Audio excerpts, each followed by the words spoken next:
வருடத்திற்கு ஒருமுறை வரும் மிக முக்கியமான சிறப்பான நாட்களில் ஒன்று வரலட்சுமி விரதம். இந்த ஆண்டு வரலட்சுமி விரதம் ஆகஸ்ட் 16ஆம் தேதி வருகிறது.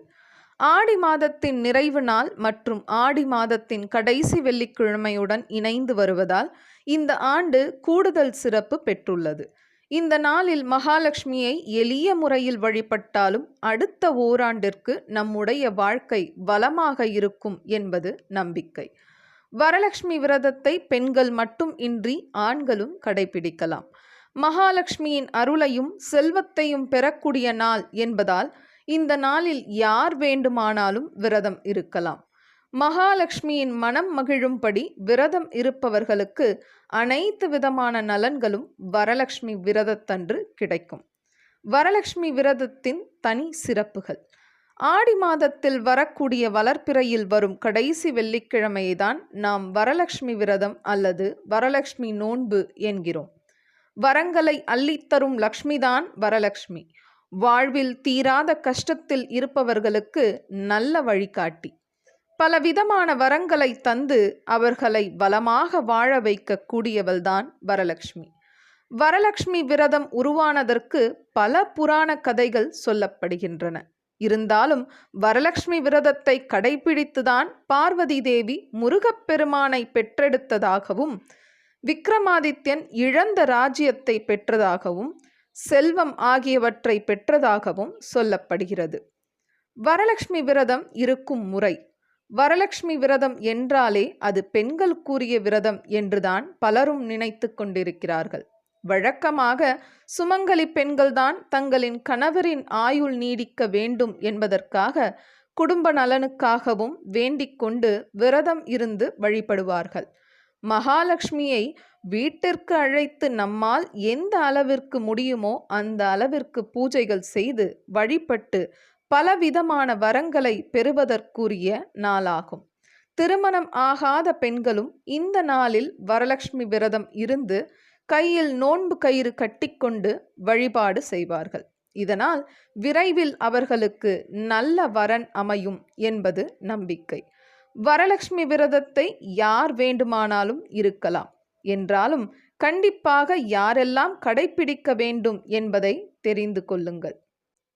ஜாதகத்தில் யாருக்கெல்லாம் சுக்கிரன் கெட்டு போய் உள்ளதோ அவர்கள் சுக்கிரனுக்குரிய தெய்வமான மகாலட்சுமியை வேண்டிக் கொண்டு வரலட்சுமி விரதம் அன்று வழிபடலாம். ஜாதகத்தில் சுக்கிரனுடன் ராகு கேது மாந்தி சேர்ந்து இருந்தால் அவர்கள் கண்டிப்பாக இந்த விரதம் இருக்க வேண்டும். பெரும் பண இழப்பு போன்ற சுக்கிரன் சார்ந்த பிரச்சனைகள் இருப்பவர்கள் இந்த விரதம் இருக்கலாம். கணவன் மனைவி பிரச்சனை, விவாகரத்து, நீண்ட நாட்களாக திருமணம் ஆகவில்லை என்பவர்கள் வரலட்சுமி விரதம் இருக்கலாம். உடல் ஆரோக்கியத்திற்கு காரணமாக கிரகம் சுக்கிரன் என்பதால் தீராத நோய், நீண்ட காலமாக நோயால் துன்பப்படுபவர்கள் இந்த விரதம் இருக்கலாம். அடிக்கடி உடல்நிலை சரியில்லாமல் போய் மருத்துவமனைக்கு செல்லும் நிலை, மருத்துவ செலவுகளை அதிகம் சந்திப்பவர்கள் இந்த விரதம் இருக்கலாம்.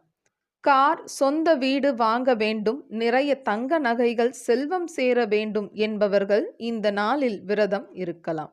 கடன், நகை அடமானம் இருப்பது போன்ற பிரச்சனைகளில் சிக்கி தவிப்பவர்கள் அதிலிருந்து விடுபட மகாலட்சுமியின் அருள் தேவை.